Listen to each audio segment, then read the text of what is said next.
Oh, do I feel better after that walk?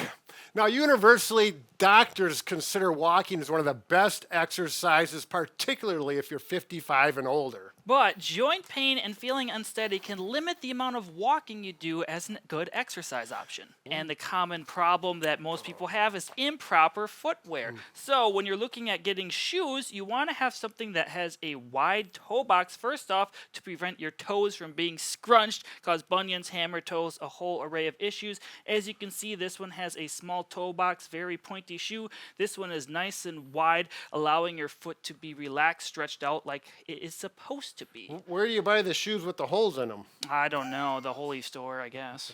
Now, the second problem is the problem I personally deal with is foot pain when I walk, and it has to do with the cushion that's on the bottom of my foot. If you look at this shoe, it's actually cut it lengthwise. This is a very minimalist shoe. It has very little support there. I cannot wear shoes like this without getting forefoot pain. So I simply use a shoe that has cushion, as you can see on this one being represented by the white cushion there.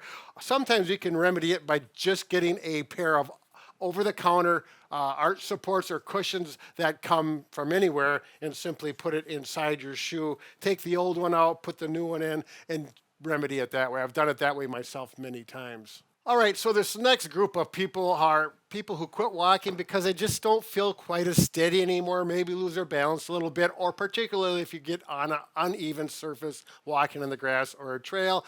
Simply use a walking stick can be an easy answer. They look cool. There's different designs. Now, my neighbor who I was talking about, he literally uses a walking stick. He had a very cool looking walking stick, by the way. And if you're feeling unsteady walking on the flat or on trails, or if you want to actually get more strengthening in the upper body and shoulders, you use a pair of walking sticks. Now, these really are not walking sticks. When you use them like this, they're trekking poles. They're very different than walking sticks. They're adjustable. Now, you're going to put them, Mike has his adjusted improperly. They're way too high. He has his hand in there improperly.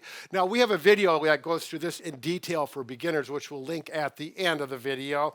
But it's one of those things where you walk like this, makes you more steady, again, uses more arm and shoulder strength, so you're going to burn more calories with these. And if you're walking on trails or up and down hills, they're a very big advantage. I use them when I was hiking in the mountains, very helpful. So this is just another option to keep you walking and keep you a little more healthy, burn some calories. Mike, what do you say about these? My parents walk normally without these, but when they go on big hikes, including bluffs and mountains, they actually use trekking poles, and they're both in their 60s.